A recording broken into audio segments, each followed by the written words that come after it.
Hello, lovely viewer, and welcome back to another of my videos. And today I'll be talking about one of my favorite shows ever, Kaiba. No relation to Seto Kaiba. Okay, now that that's out of the way. Kaiba is a science fiction romance. It's by Studio Madhouse with Masaki Uasa in the director's seat. And I love his work.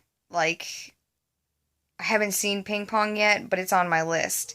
He also did Tatami Galaxy, which I highly recommend as well. Anyways, let's go. So, the story follows the main character Warp, who is an amnesiac in search of his lost memories. This universe has technology which allows your memories and soul to be downloaded into a chip that goes about here. And, this allows the rich to buy new bodies, effectively prolonging their life indefinitely. However, this also ends up with the poor selling off their bodies in order to support their families. So, already, within the first 5 minutes of the first episode, you're introduced to the idea that capitalism is bad and a social hierarchy of rich poor is just destroying these people. So we've got crapsack dystopian universe and cool body swapping technology. Alright, so the show follows a very episodic sort of structure, with each episode introducing new characters, and then you sort of hear about their backstories and their emotions and all that stuff, and then eventually they meet with some sort of tragic fate. Oh my gosh. Just everybody in this universe is so fucked up. So fucked up. I love it. I love it. It's like the tragedy that shows it doesn't tell, and it's great.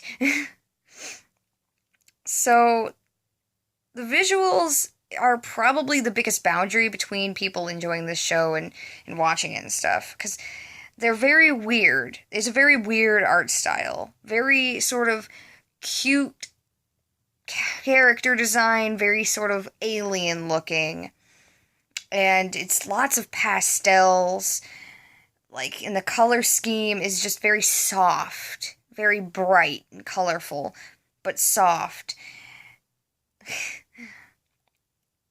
And the story is so dark.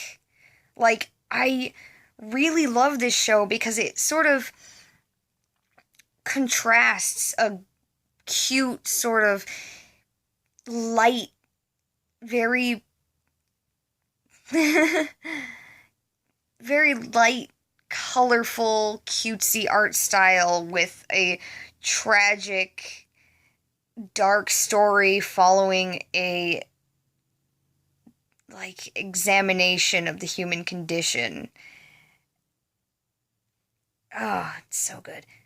Not to mention the music. The music is hauntingly beautiful. The opening and ending themes are both so pretty and peaceful sounding. Like the feeling of floating on a boat in the middle of the ocean with no idea where land is. Like the actual moment of being there is gorgeous because you just have the floating waves, but at the same time it's so concerning. There's an underlying feeling of despair.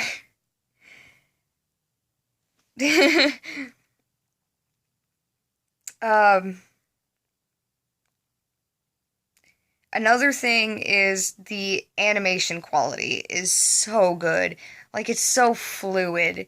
The fluidity is like watching old, completely hand-drawn movies, anime from the 70s. It's so fluid and pretty, and it looks like it's completely hand-drawn. at some points, like, so good. So good. Um, Now, as for, like, the plot overall of the series, the main plot sort of leaves little clues along the way throughout the episodic sort of thing up to about episode 9 or 10-ish. And then finally, when you get to 9 or 10-ish, the last 3 episodes are completely main plot. There it is. It's out there. All of the information all at once. It's very it feels like it's rushing you to understand it, and I was having a bit of a hard time understanding it the first time I watched it, but it's one of those shows that if you watch it through a second time, you'll enjoy it probably just as much and probably get it better. Even though, and it's a little easier to take all of the totally distressing, sad situations that all of the characters that, are really rather likable. I mean, there are no perfect characters. All of the characters have two sides. They're like multifaceted personalities, and even still through that, they stay pretty likable. Oh my gosh.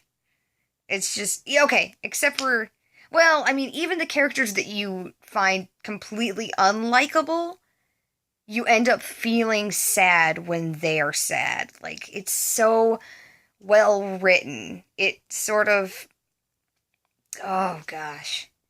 It just drags you in and you feel what they feel and you sort of watch what they go through. And even if you don't like a character, once their, crowning moment of tragedy strikes, you feel it, and then you're like, oh, geez, that character didn't deserve that. They deserved a lot of things, but they didn't deserve that. And it's such a good show.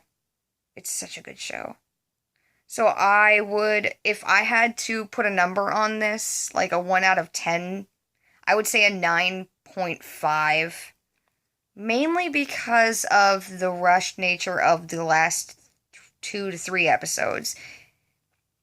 Like, it does come at you really quick. And so with all of the easing into it by the, first 10 episodes, those last episodes are like, whoa, whoa, whoa, I was not prepared for this.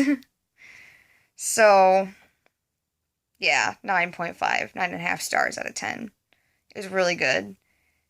Another show, if you end up watching this and liking it, Tatami Galaxy. The Tatami Galaxy is done by the same director, and it is also amazing, and it's episodic, and oh my gosh, these shows. This director, he's my favorite now. And, yeah, that's pretty much all I wanted to say today, and I'll see you guys next time.